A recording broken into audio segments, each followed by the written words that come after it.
Arpeggios and scales are often reduced to being just some notes against a chord tone or an extension. But if you only think like that, then you're actually missing a lot of important information, because there's a lot more going on than just which note is this. You need to understand the sound of what you're playing as well. So in this video, I'm going to go over how you can get a lot more options out of just your basic major scales and pentatonic scales and start using that in your playing to get a new sound into your solos. My name is Larsen, learn jazz, make music. The easiest way to understand how this is a different sound is probably just to hear some examples of how it actually works. So here's first an example using quartal harmony and quartal arpeggios.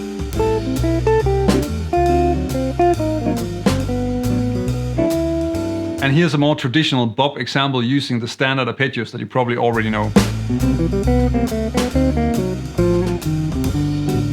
And these two examples are using the same scales, but the way that the melodies are constructed is different. So what's happening here is that in the first one I'm using these types of arpeggios, where in the other one I'm using on the A minor just a standard C major 7.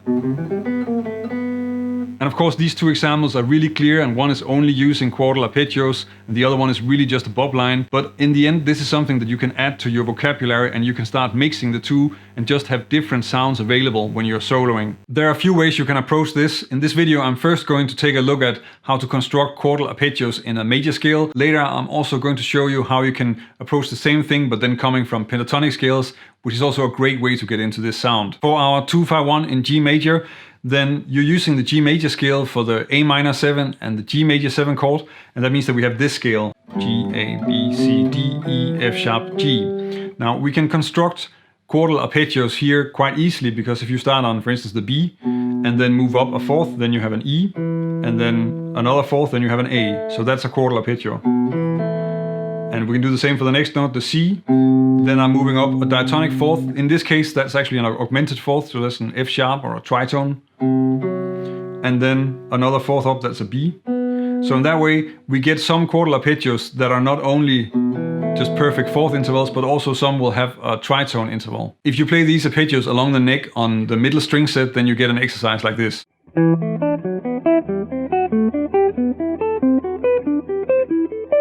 It's easy to get started making lines with these arpeggios on an A minor 7. If we start by just picking the arpeggios that don't have an F sharp in them, which is an okay starting point, you can always expand on it later.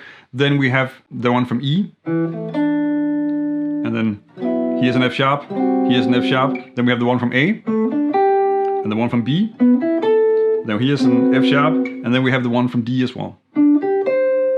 So we have the arpeggios from E, A, B and D available. I sometimes get disgruntled comments, and I looked that word up actually, but still, I get comments like that when I say that you shouldn't choose arpeggios that have the 6 in them on a 2 chord. And of course, in the end you can do whatever you want. But if you're trying to get the sound of an A minor 7 in a 2-5-1 in G major across, then the F sharp is an okay passing note, but it's not the greatest note to have in an arpeggio or a structure that you really want to emphasize in the line. So that's why it's easier just to not use those in the beginning. And then later you can add them in again if you want to have a different sound. This is actually not so difficult to hear.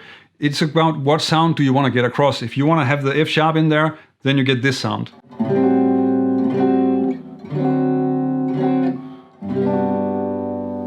And that's okay, but it's not the same and it's not as strong in terms of movement as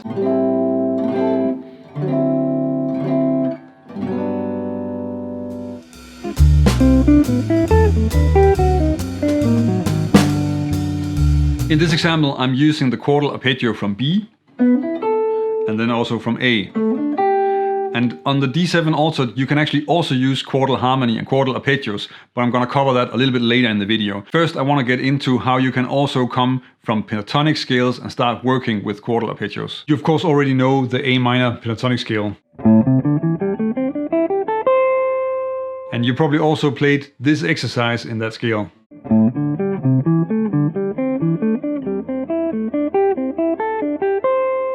Essentially, this is playing the scale in diatonic triads, but a lot of these are actually quartal arpeggios because we have one from A, then we get a first inversion A minor triad, then a quartal arpeggio from D, one from E, then a second inversion C major triad, and then we're back on the quartal arpeggio from A. And you can use an exercise like this to get some quartal harmony into your solos in a line like this.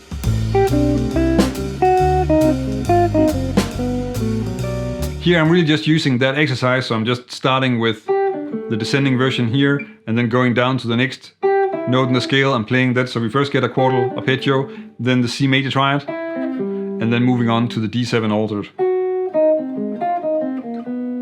Now let's look at how you can use quartal arpeggios on an altered dominant to create a line like this one.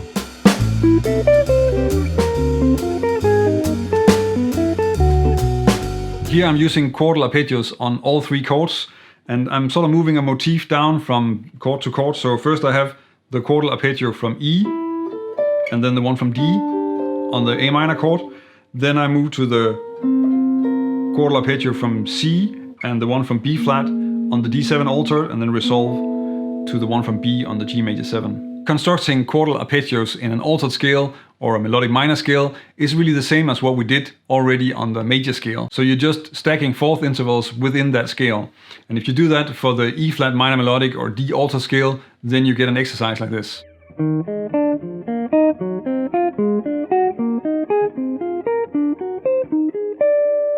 And because this scale is different from major scale, then there are a few structures in there that are maybe a little bit surprising. I think the most surprising one is probably the D shell voicing, and then also this D major flat 5 triad. But a very useful quartal arpeggio in the altered scale is this one, which of course is really the top part of a sharp 9 chord. And then this one together with the one next to it here are really useful, and you can put those to use in a lick like this.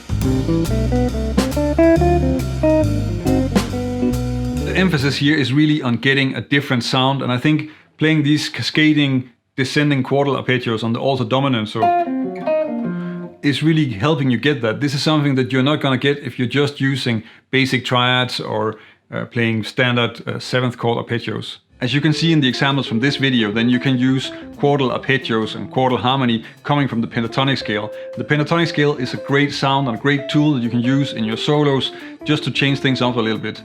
So if you want to check out a video where I'm going over 7 different ways that you can use this on different chords and to get some different sounds, then check out this video.